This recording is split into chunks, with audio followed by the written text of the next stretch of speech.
Mahdi ഇമാമ പ്രത്യക്ഷപ്പെട്ടാൽ 7ാമത്തെ വർഷം ദജ്ജാൽ വരും എന്ന ഹദീസും ഉണ്ട്, 9ാമത്തെ വർഷം ദജ്ജാൽ വരും എന്ന ഹദീസും ഉണ്ട്. നമ്മൾ ചിന്തിക്കണം, ദജ്ജാൽ എന്നാൽ ആരാണ്? ആകാശഭൂമിക്കിടയിൽ കണ്ടിട്ടുള്ള അപകടങ്ങളിലും ദുരന്തങ്ങളിലും ക്രൂരതകളിലും ഭീകരതകളിലും മനുഷ്യത്വമില്ലായ്മയിലും പെട്ട ഏറ്റവും ഭയാനകമായ കാലഘട്ടം ദജ്ജാൽ ഭൂമിയിലുള്ള 40 ദിവസമായിരിക്കുമെന്ന് മുഹമ്മദ് മുസ്തഫ. ഒരു ഷർറും ഒരു ഭീകരതയും ലോക ചരിത്രത്തിൽ ഒരു കാലത്തും അതുപോലെ ഉണ്ടായിട്ടുണ്ടാവില്ല എന്നും ഹബീബ് പറഞ്ഞിട്ടുണ്ട് സല്ലല്ലാഹു അലൈഹി വസല്ലം. ആ ഹദീസ് ബുഖാരിയിലും ഉണ്ട്, ആ ഹദീസ് മുസ്ലിമിലും ഉണ്ട്. അവൻ നബി അവൻ ഭൂമിയിൽ എത്ര താമസിക്കും എന്ന് ചോദിച്ചപ്പോൾ മുസ്തഫ നബി പറഞ്ഞു 40 യൗമാ, അവൻ 40 ദിവസം ജീവിക്കും, 40 ദിവസം ഭൂമിയിൽ ഉണ്ടാവും. പക്ഷെ ആ 40 ദിവസം ഒരു 40 കൊല്ലമാവൂല, അത്രയും ആവൂല. അതിന്റെ ദുരന്തം അനുഭവിക്കാത്ത ഒരു മനുഷ്യനും ഭൂമിയിൽ ഉണ്ടാവൂല, ഒരു സ്വാലിഹും അതിന്റെ ഒരു പ്രയാസം അനുഭവിക്കാത്ത ഒരാളുണ്ടാവില്ല ഹബീബായ മുഹമ്മദ് മുസ്തഫ. അത്രയും അപകടകരമായിരിക്കും ആ സന്ദർഭം എന്ന് മുത്ത് മുഹമ്മദ് മുസ്തഫ സ്വല്ലല്ലാഹു അലൈഹി വസല്ലം. ഇതൊക്കെ നമ്മളെ സംബന്ധിച്ചിടത്തോളം ഓർക്കാപ്പുറത്ത് അടികിട്ടി എന്ന് പറഞ്ഞ ഒരു പ്രയോഗം നമുക്കുണ്ടാവില്ല. എന്തുകൊണ്ട്? നമുക്ക് 1ാമത്തെ ദിവസം മുതൽ അരുനാഥനാണ് മുഹമ്മദ് മുസ്തഫ. ബുർദക്കാരൻ ബുർദയിൽ പറഞ്ഞില്ലേ, ബുശ്റാലനാ മഅശറൽ ഇസ്ലാമി ഇന്നലനാ മിനൽ ഇനായതി റുക്നൻ ഗൈറ മുൻഹദിമി. ഒരിക്കലും പൊളിഞ്ഞു വീഴാത്ത ഒരു തൂൺ അള്ളാഹു നമുക്ക് സ്ഥാപിച്ചു തന്നിട്ടുണ്ട് മുഹമ്മദ്. ഒരു വല്ലാത്ത ഒരു തൂണാണ് മുഹമ്മദ്.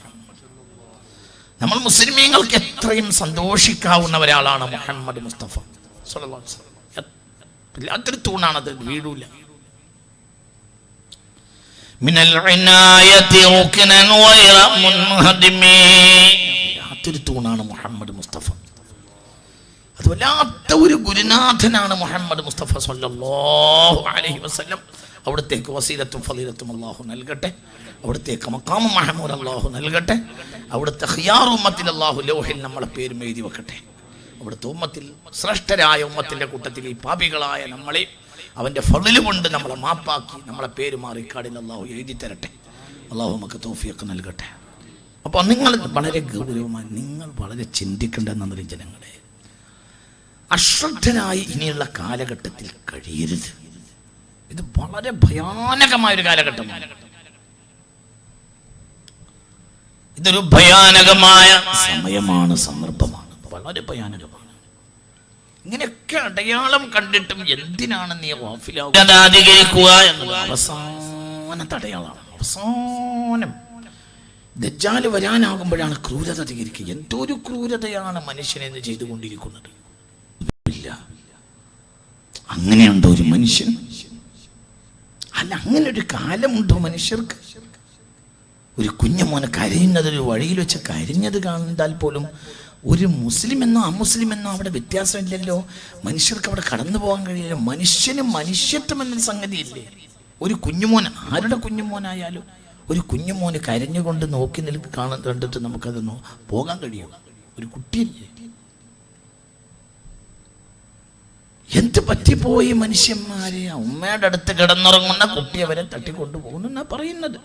നാടാകം അതിൽ സർക്കാർ തന്നെ എഴുതി വെച്ചിട്ടുണ്ട്. ഞാൻ ഇന്ന് സെൻട്രൽ സർക്കാരിന്റെ ചെലവിൽ ഓടിക്കുന്ന വാഹനമാണല്ലോ തീവണ്ടി. കണ്ട കമ്പാർട്ട്മെന്റിൽ മുഴുവനും അത് എഴുതി വെച്ചിട്ടുണ്ട്. റഹ്മത്ത് എടുത്തു പോകുമോ? കൽബിൽ നിന്ന് റഹ്മത്ത് എടുത്തു പോകും.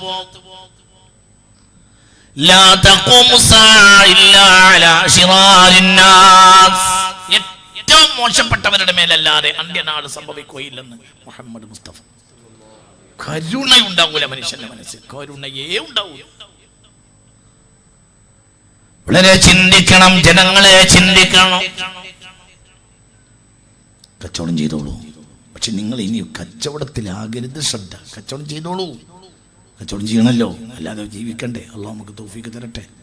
പക്ഷെ സൈറൻ മുഴങ്ങാനായി എന്നറിഞ്ഞാൽ കച്ചവടത്തെക്കാൾ ശ്രദ്ധിക്കേണ്ടത് പരലോകത്തെ ഹൽ അദുല്ലുക്കും അലാ തിജാറത്തിൻ തുൻജീകും മിൻ അദാബിൻ അലീം, വേദനാജനകമായ ശിക്ഷയിൽ നിന്ന് രക്ഷപ്പെടുത്തുന്ന കച്ചവടത്തെ പറ്റിയാണ് ആലോചിക്കുന്നത്.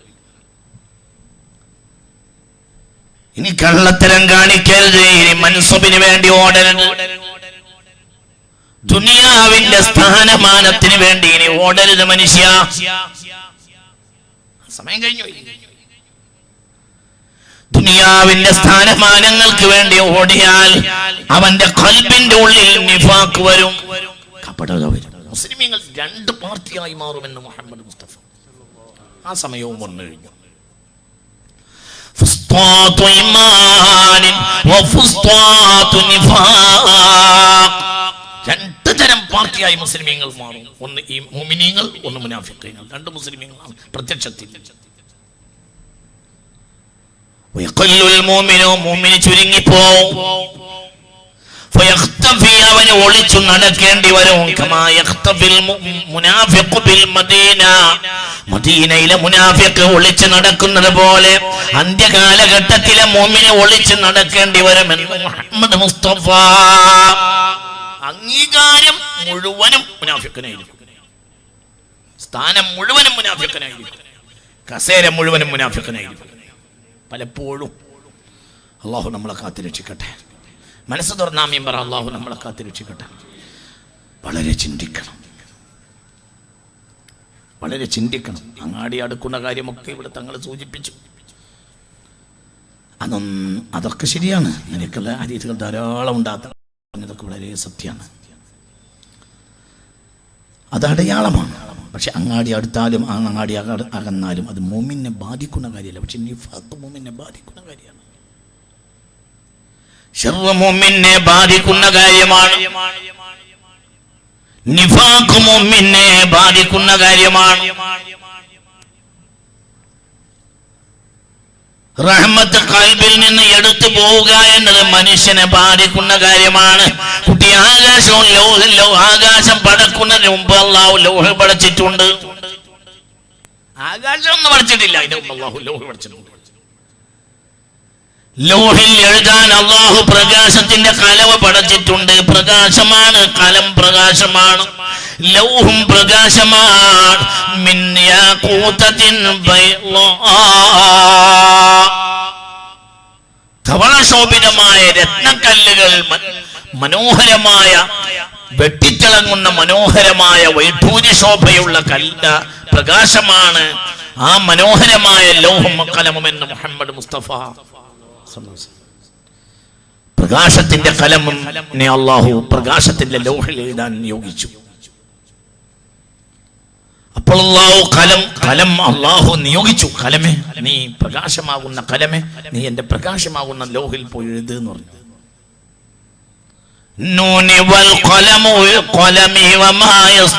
കലമിനെ കുറിച്ച് സത്യം ചെയ്തിട്ടുണ്ട് ഖുർആനിൽ. കലമിനെ നിഷേധിച്ചാൽ കാഫിറാവും. അല്ലാഹു തആല കാത്തുരക്ഷിക്കട്ടെ. അങ്ങനെയൊന്നും ഉണ്ടാവില്ല എന്ന് വിചാരിച്ചാൽ കാഫിറാവും. കാരണം കലമിനെ കൊണ്ട് സത്യം ചെയ്തിട്ടുണ്ട്. കലം എന്ന പേരിൽ സൂറത്തുണ്ട് പരിശുദ്ധ ഖുർആനിൽ. മുഅ്മിനീങ്ങൾ ചിന്തിക്കണം. അപ്പൊ കലമിനോട് പറഞ്ഞു, കലം എന്നീ പോയി ലൗഹിൽ എഴുതുന്നു. അപ്പോൾ കലം ചോദിച്ചു, ഞാൻ എന്താണ് റബ്ബേ ആദ്യം എഴുതേണ്ടത്? അപ്പോൾ പറഞ്ഞു, കാരുണ്യത്തെ പറ്റി എഴുത്. മനുഷ്യരെ തലച്ചോറുണ്ടെങ്കിൽ ചിന്തിച്ചോ, കരുണ എടുത്തു പോയാ ഭൂമി നിലനിൽക്കുകയില്ല. ലൗഹിനെ പടച്ചപ്പോൾ ആദ്യമായി കലം കൊണ്ട് ലൗഹിൽ എഴുതിയത് കാരുണ്യമെന്നാണ്. പരിശുദ്ധ ബിസ്മില്ല അല്ലാഹ് എന്ന് ഒരു വട്ടം പറഞ്ഞപ്പോൾ രണ്ടു വട്ടം പറഞ്ഞത് കാരുണ്യമെന്നാണ്. അർ-റഹ്മാൻ അർ-റഹീം. ഒരു വട്ടം അല്ലാഹ്, രണ്ടു വട്ടം റഹ്മത്ത് കാരുണ്യം. ഫാത്തിഹയിൽ രണ്ടു വട്ടം അല്ലാഹ്, നാല് വട്ടം കാരുണ്യം. ബിസ്മിയിലും കാരുണ്യം, രണ്ടു വട്ടം. പിന്നെ അൽഹംദുലില്ലാഹ് കഴിഞ്ഞിട്ട് വീണ്ടും രണ്ടു വട്ടം കാരുണ്യം. മനസ്സിലാവണില്ലേ പറഞ്ഞത്? പറ, മനസ്സിലാവണില്ലേ പറഞ്ഞത്? 4 തവണ പരിശുദ്ധ ഫാത്തിഹയിൽ പറഞ്ഞ വാക്കാണ്. പറ, കാരുണ്യം. 4 എന്നാൽ ഒരു രഹസ്യമാണ്. ഈ 4 എന്താണ്? ഈ 4 ഒരു രഹസ്യമാണ്. അള്ളാഹുവിന്റെ ജലാലത്തിന്റെ ഇസ്മിന്റെ അക്ഷരങ്ങൾ 4ആണ്. 4 ഒരു രഹസ്യമാണ്. 4 ഒരു രഹസ്യം കിടക്കുന്നുണ്ട്. അത് നമുക്ക് നാളെ പറയും, നാളെ മനസ്സിലാവും, ഇന്ന് മനസ്സിലാവില്ല. 4 രഹസ്യമാണ്. റഹ്മത്ത് എന്നത് 4 അക്ഷരമാണ്. റഹ്മത്തിന് ഫാത്തിഹയിൽ പറഞ്ഞത് 4 തവണയാണ്. മുഹമ്മദ് എന്ന് പരിശുദ്ധ ഖുർആനിൽ പറഞ്ഞത് 4 തവണയാണ്. മുഹമ്മദ് 4 തവണയാണ്. മുഹമ്മദ് 4 തവണയാണ്. 4 തവണയാണ് മുഹമ്മദ് എന്ന് ഖുർആനിൽ പറഞ്ഞത് 4 വട്ടം. അല്ലാഹ് 4 അക്ഷരമാണ്. അതാണ് 4 4 എഴുതി, 4 വട്ടം എഴുതി, 4. അതാണ് 4444. അതൊരു സിറാണ്. അതിൽ തീരാത്തൊരു പ്രശ്നം ഉണ്ടാവില്ല. അത് രഹസ്യമാണ്. അള്ളാഹു തൗഫീഖ് തരട്ടെ. മനുഷ്യ ചിന്തിക്കണില്ല.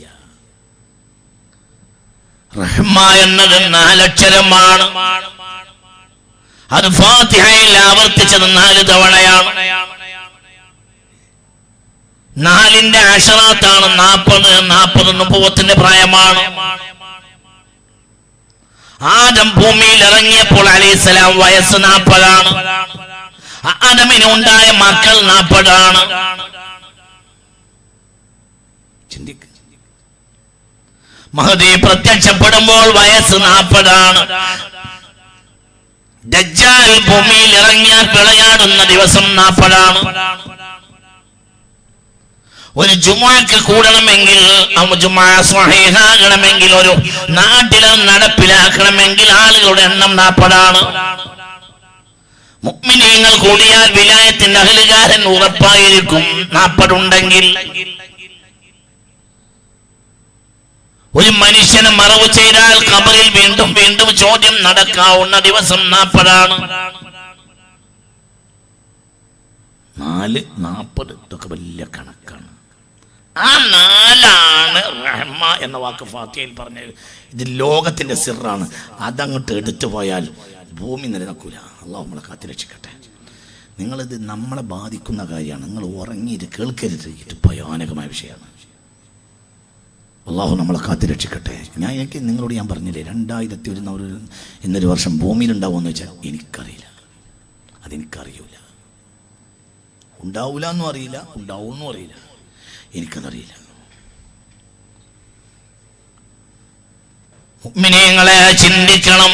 നമ്മൾ വേറുള്ളവരെ പോട്ടെ കുട്ടി, നീ എന്താ ചിന്തിക്കാത്തത്? നിനക്കൊരു വേദഗ്രന്ഥല്ലേ? നിനക്കൊരു നേതാവില്ലേ? മുഹമ്മദ് മുസ്തഫ. ഞാനും നീയും എങ്ങനെയാണ് അശ്രദ്ധനാകുന്നത്? എങ്ങനെ?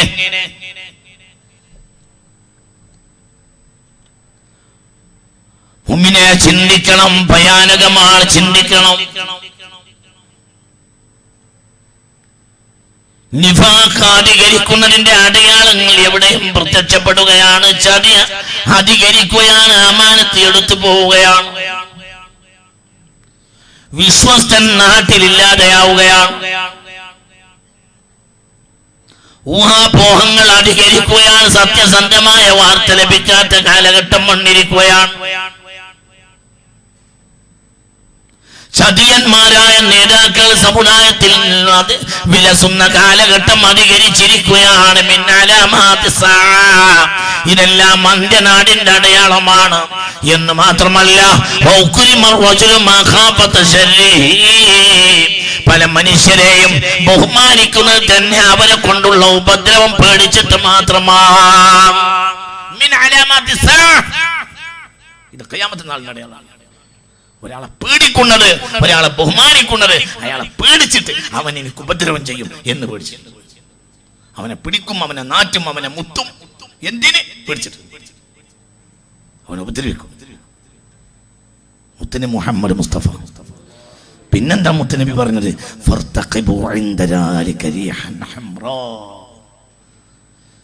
ഒരു മനുഷ്യനെ പേടിച്ചിട്ട് ബഹുമാനിക്കുന്ന കാലം വന്നാൽ നിങ്ങൾ തീക്കാറ്റിനെ പ്രതീക്ഷിച്ചു കൊള്ളുക.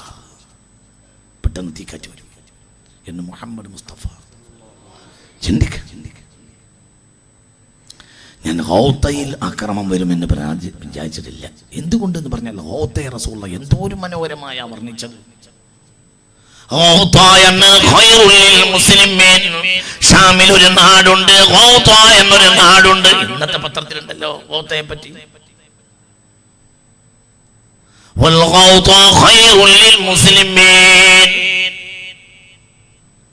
മുസ്ലിമീങ്ങൾക്ക് ഖൈറായ നാട് ഹൗത്തയാണെന്ന് മുഹമ്മദ് മുസ്തഫ. ഹൗത്തയിൽ ഒരു ജനങ്ങൾ മുഴുവനും ഒരുമിച്ച് കൂടുന്ന ഒരു കാലം വരുമെന്ന് മുഹമ്മദ് മുസ്തഫ. അപ്പോൾ സ്വഹാബികൾ ചോദിച്ചു, അനവധി ആളുകൾ വന്നു കൂടിയാൽ ഒരു ചെറിയ നാടല്ലേ നബിയെ, എങ്ങനെയാണ് ജനങ്ങൾക്ക് അവിടെ ജീവിക്കാൻ കഴിയുക? അപ്പോൾ പറഞ്ഞു,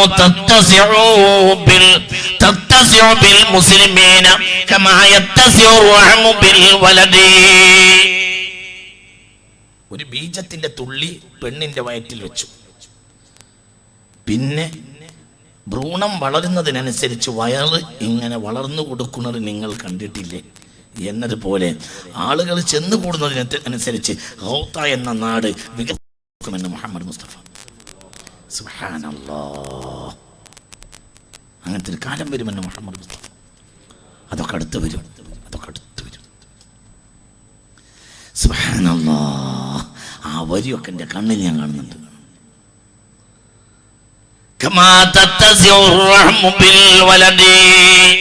കുട്ടി ഭ്രൂണം വളരുന്നതിനനുസരിച്ച് ഗ്രാമം വയറ് വളർന്നു കൊടുക്കുന്നത് പോലെ മുസ്ലിമീങ്ങൾ വന്നുകൂടുന്നതിനനുസരിച്ച് സിറിയയിലെ ഹൗത്ത എന്ന ഗ്രാമം സ്വയം വികസിച്ചു കൊടുക്കുമെന്ന് മുഹമ്മദ് മുസ്തഫ സല്ലല്ലാഹു അലൈഹി വസല്ലം. മുത്ത് മുഹമ്മദ് മുസ്തഫ. ജനങ്ങളെ ഒരുങ്ങിക്കോളൂ, ഇത് നിസ്സാരമായ കാര്യമല്ല. ഇത് ഭയപ്പെടുത്താൻ വേണ്ടി പറയുന്ന കാര്യവുമല്ല. ഞാൻ ഈ ആഴ്ച ഒരു സദസ്സിലിരുന്ന് ചെറിയ ചില കാര്യങ്ങൾ പറഞ്ഞപ്പോൾ അവർ പറഞ്ഞു, നിങ്ങൾ പേടിപ്പിക്കല്ലേ ഉസ്താദേ. ഞാൻ പറഞ്ഞു, എടോ പേടിപ്പിക്കുന്നതിൻ്റെ പേടിപ്പിക്കുന്ന ആളായിട്ടല്ലേ മുഹമ്മദ് മുസ്തഫ വന്നത്? ഉറക്കെ പറ, മുത്ത് മുഹമ്മദ് മുസ്തഫ. എൻ്റെ ഉദാഹരണം ഏതുപോലെയാണെന്നാ മുത്തുനബി പറഞ്ഞത്? തൻ്റെ ഉദാഹരണം ഏതുപോലെയാണെന്നാ മുത്തുനബി പറഞ്ഞത്? എന്റെ ഉദാഹരണം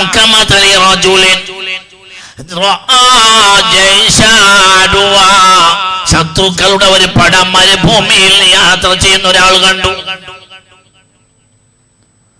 ആ പട തന്റെ ശത്രുക്കളാകുന്ന ആ പട തന്റെ ഗ്രാമത്തിലേക്ക് നീങ്ങുന്നതും അയാൾ കണ്ടു. അപ്പോൾ ഈ നാട്ടുകാരോട് വലിയ കരുണയുള്ള മനുഷ്യൻ ഓടി ഓടി ഓടി ഓടി ഓടി ഓടി ഓടി ഓടി ഓടി നാട്ടിൽ വന്നു. ഒരു പാറക്കല്ലിന്റെ മുകളിൽ കയറി നിന്ന് കൈകൊട്ടി വിളിച്ചു, ജനങ്ങളെ ഓടി വരി. എന്നിട്ട് പറഞ്ഞു, ജനങ്ങളെ, ഞാനൊരു പടവയെ കണ്ടിരിക്കുന്നു. ആ പട പ്രഭാതത്തിന്റെ തൊട്ട് മുമ്പ് ഈ ഗ്രാമത്തിൽ കയറി വരും. അങ്ങനെയാണ് ആ പട നമ്മെ ലക്ഷ്യമാക്കി വന്നുകൊണ്ടിരിക്കുന്നത്. അതുകൊണ്ട് ജനങ്ങളെ, സീറു സീറു, രാത്രി തന്നെ പുറപ്പെടുവീൻ. അപ്പോൾ ഒരു സംഘം നാട്ടുകാർ പറഞ്ഞു, ശരിയാ ശരിയാ, ഇവൻ ഇതുവരെ നമ്മളോട് നുണ പറഞ്ഞിട്ടില്ലല്ലോ, അതുകൊണ്ട് പടയെ കാണാതെ ഇവൻ ഇങ്ങനെ പറയുകയില്ല എന്നവർ അംഗീകരിക്കുകയും കുട്ടികളും അത്യാവശ്യ സാധനങ്ങളും എടുത്തുകൊണ്ട് അവർ രാത്രി തന്നെ പുറപ്പെടുകയും അവർ രക്ഷപ്പെടുകയും ചെയ്തു. പക്ഷെ വേറൊരു ജനത അംഗീകരിച്ചില്ല. വേറൊരു ജനത പറഞ്ഞു, ഉറങ്ങാനൊരുങ്ങുന്ന നേരത്തെ പേടിപ്പിക്കാൻ വന്നിരിക്കുന്ന ഒരുത്തൻ മിണ്ടല്ലോ. ഇവിടെ അങ്ങനെ ഒരു പടയൊന്നും പണ്ട് വന്നിട്ടില്ല.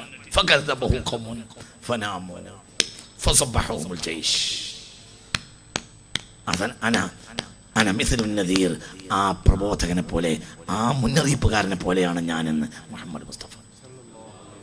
ഞാൻ പറഞ്ഞു കേട്ടത് പെട്ടെന്ന് പുറപ്പെട്ടാൽ രക്ഷപ്പെടാം, ഞാൻ പറഞ്ഞത് കേട്ടിട്ടും കടന്നുറങ്ങിയാൽ പരാജയപ്പെടും എന്ന് മുഹമ്മദ്. എന്തൊരു വർത്തമാനാണ്, എന്തൊരു ഉദാഹരണമാണ് പറഞ്ഞു പുണ്യ മുഹമ്മദ് മുസ്തഫ. യാ അല്ലാഹ്, എന്തൊരു ഉദാഹരണമാണ്. അല്ല, ചിലർ പറയും പേടിപ്പിക്കല്ലോ ഉസ്താദേ. എടാ, പേടിപ്പിക്കുന്ന ആള് എന്നാണോ മുത്തുനബിയുടെ ഒരു പേര്? നദീർ. നദീർ, പുണ്യനബിയുടെ പേര് തന്നെ നദീർ.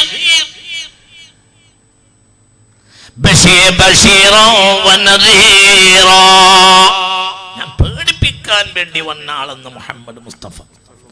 അപ്പോൾ തന്നെ സന്തോഷ വാർത്ത അറിയിക്കും. ആർക്ക് സന്തോഷ വാർത്ത? എൻ്റെ വാക്ക് കേട്ട് പെട്ടെന്ന് പോയാൽ അതിർത്തിയും കടന്നു പോകാൻ ഒരു പ്രശ്നം ഉണ്ടാവില്ല, കുട്ടികൾക്കോ ഭാര്യക്കോ ഒന്നും വരില്ല, കിട്ടിയത് കിട്ടും, അതും കൊണ്ട് വേഗം പോയിക്കും. അപ്പോൾ അവർക്ക് അതിർത്തി കിടക്കാൻ നേരമുണ്ട്, സന്തോഷിക്കാം.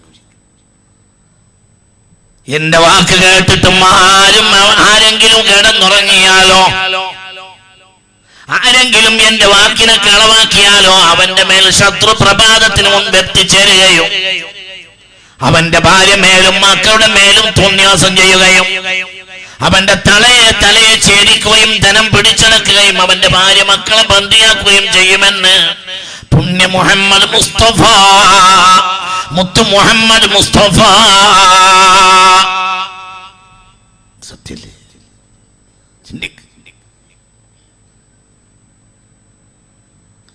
മിനിഞ്ഞാന്ന് എന്നോട് ഒരാൾ ചോദിച്ചു, ഉസ്താദേ എൻ്റെ വീട്ടിലെ പിടക്കോഴി കൂകുന്നുണ്ട്, എന്താണ് അതിൻ്റെ അസ്റാറ്? ഒരു സാധുവായൊരു കർഷകൻ എന്നോട് മിനിഞ്ഞാന്ന് ഒരു ക്ലാസ് കഴിഞ്ഞിറങ്ങി വന്നപ്പോൾ ഒരു സംശയം. എന്തേ സംശയം? എൻ്റെ വീട്ടിലെ പിടക്കോഴി എപ്പോഴും കൂവുന്നു, എന്താണെന്ന് കാരണം ഉസ്താദേ? എടോ, ടീച്ചർമാര് ജുമാക്ക് ഇമാമത്ത് നിൽക്കുമ്പോൾ പിടക്കോഴി കൂവുമല്ലോ, അത് കോഴിവർഗത്തിലെ ടീച്ചറായിരിക്കും.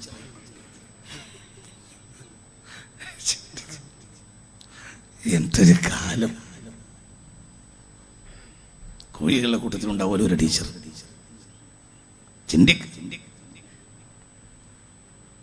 എല്ലായിടത്തും പെണ്ണിനധികാരം. പെണ്ണ് പറഞ്ഞിട്ട് കാര്യമില്ല, പറഞ്ഞവനെ എങ്ങനെങ്കിലും ഇരുത്താൻ നോക്കും, പറയാൻ പാടില്ല.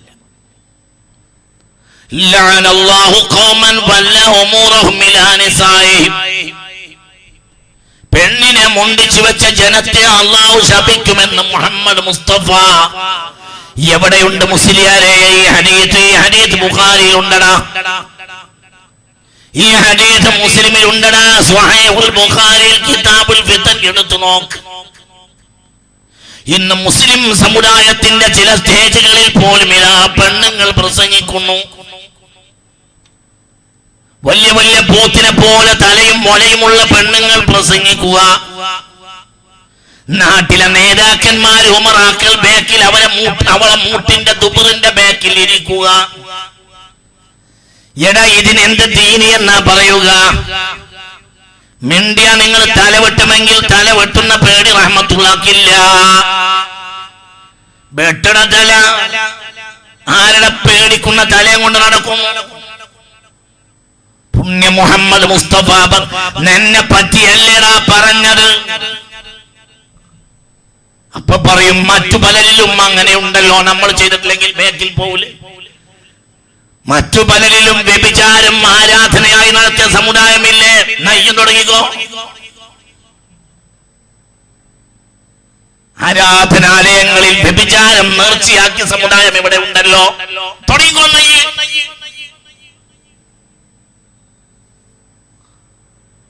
നഗ്നരായി ആരാധിക്കുന്ന സമുദായമില്ലേ ഇവിടെ നാട്ടിൽ, ലോകത്തില്ലേ? ആണും പെണ്ണും നഗ്നരായി ആരാധിക്കുന്ന ജനതയില്ലേ? നെയ്യ് തുടങ്ങിക്കോ. ലാ യതൂഫന്ന ഹാദൽ ബൈത ഉർയാൻ ബഅദ യൗമിഹാ മക്കാ ഫതഹിന്റെ ദിവസം മുത്ത് മുഹമ്മദ് മുസ്തഫ തങ്ങൾ എന്താ പറഞ്ഞത്? ഇനി ഒരാണോ പെണ്ണോ നഗ്നരായി വഴിക്ക് വന്നു പോകരുത്. എന്താ അതിന്റെ അർത്ഥം?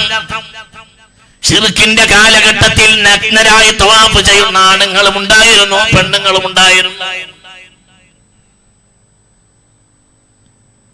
അങ്ങനെ തവാഫ് നമ്മളും തുടങ്ങിയാൽ എത്ര പൈസ ഇല്ലാത്ത കാലാണെങ്കിലും തിരക്കൂടെ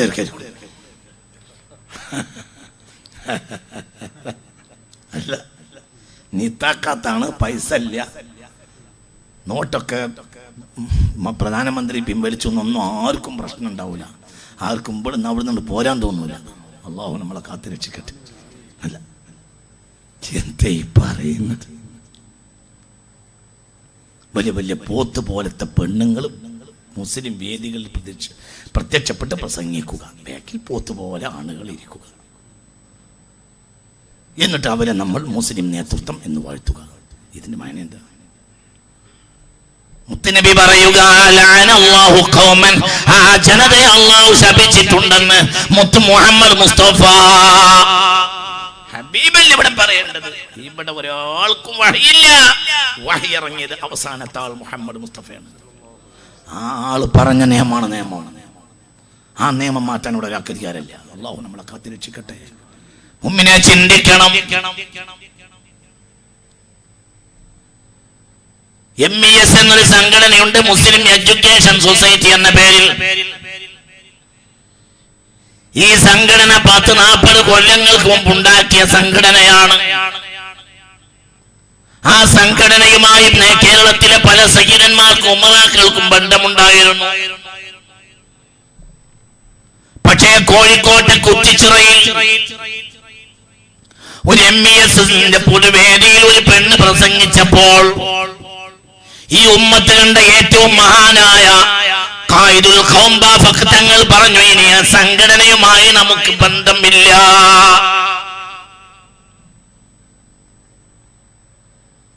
ഇത് അബദ്ധം സംഭവിച്ചു പോയതാണ് എന്ന് തിരുത്തി പറയാൻ അക്കാലത്തെ MESന്റെ നേതാവിനോട് ആവശ്യപ്പെട്ടു. ശംസുൽ ഉലമയടക്കമുള്ള മഹാന്മാർ അത് തിരുത്താൻ വേണ്ടി ആവശ്യപ്പെട്ടു. പക്ഷെ അവർ തിരുത്തിയില്ല. സമുദായത്തിന്റെ വണ്ടി ചക്രം ഒന്ന് പുരുഷനാണെങ്കിൽ ഒന്ന് പെണ്ണാണ് എന്ന് അവർ ശംസുൽ ഉലമയടക്കമുള്ള ആലിമീങ്ങളെ കൊഞ്ഞനം കുത്തിക്കൊണ്ട് പ്രസ്താവന ഇറക്കി. ശംസുൽ ഉലമയുടെ മറുപടി പിറ്റേ ദിവസം കേരളത്തിലെ പത്രങ്ങളിൽ അച്ചടിച്ചു വന്നു. അപ്പോൾ ചിലർ വിളിച്ചു പറഞ്ഞു, മുസ്ലിയാക്കന്മാര് ആളാകാൻ വേണ്ടി പ്രസ്താവന ഇറക്കുകയാണ്, ആണിലോകം സുഖപ്പെട്ടാലും പത്രത്തിൽ വരും എന്ന് പറഞ്ഞ് മഹാനായ ശംസുൽ ഉലമയെ കളിയാക്കി.